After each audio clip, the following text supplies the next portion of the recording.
नाशाय दीपं ज्योति नमस्तुते दीपं ज्योति परं ब्रह्म दीपं ज्योति जनार्दन दीपं ज्योति যে একটা সিম্বল আছে বটবৃক্ষ, সেই বটবৃক্ষে লেখা আছে ধর্ম রক্ষতে রক্ষিতা। ধর্মকে যদি আপনি রক্ষা করুন, ধর্ম আপনাকে রক্ষা করবে। এখন ধর্ম বলতে আমরা কি বুঝি? ধর্মের পরিভাষা যদি ব্যাখ্যা করতে যাই, অনেক অনেক তত্ত্বের ব্যাপার আছে, অনেক ব্যক্তির সাধারণ কথা বলতে পারেন। এই বিষয়ের উপরে যদিও যদি তর্ক করা যায়, বলা যায়, ধর্মের পরিভাষা শেষ হবে না। কিন্তু আমরা সামান্য লোক, আমরা কিভাবে ধর্মকে উপলব্ধি করতে পারবো? সেই ধর্মকে বোঝার একজন মহাপুরুষ সুন্দর একটি শব্দ বলেছেন। এই কথাটা যদি আমরা বুঝতে পারি, তাহলে সহজেই ধর্মের পরিভাষা আমরা বুঝতে পারব। ভারত সেবাশ্রম সংঘের প্রতিষ্ঠাতা স্বামী প্রণবানন্দজি মহারাজ ধর্ম সম্বন্ধে সুন্দর একটি কথা বলেছেন। উনি বলেছেন, ধর্ম নাই মালা জোড়া তেল ফুটায়, ধর্ম নাই মন্দিরে মসজিদে গির্জায়, ধর্ম আছে আচারে সংযমে সত্যে ব্রহ্মচর্যে। এই যে কতগুলো, সত্যকে পালন করা, ব্রহ্মচর্য পালন করা, আচারকে পালন করা, অনুষ্ঠান করা, এইগুলোর মধ্যেই ধর্ম সমাহিত।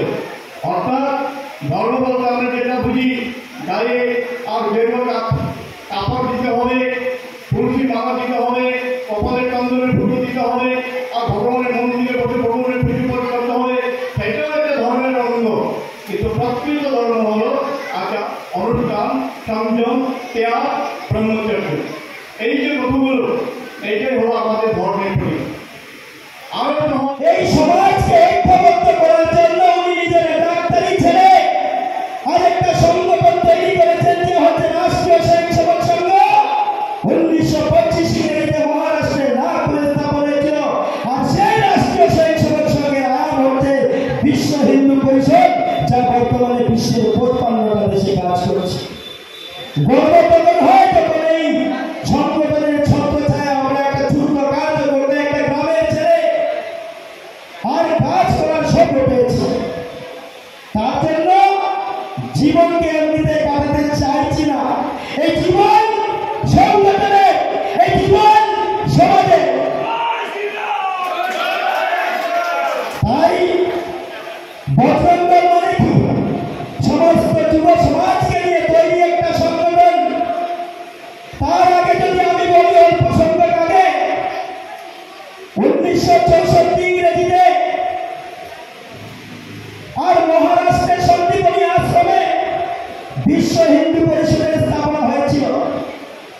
বিশ্ব হিন্দু পরিষদ স্থাপনা হওয়ার পর এখানে অনেক ব্যক্তিবর্গ আছেন যারা বিশ্ব হিন্দু পরিষদের জন্য বিভিন্ন আন্দোলনে যুক্ত ছিলেন।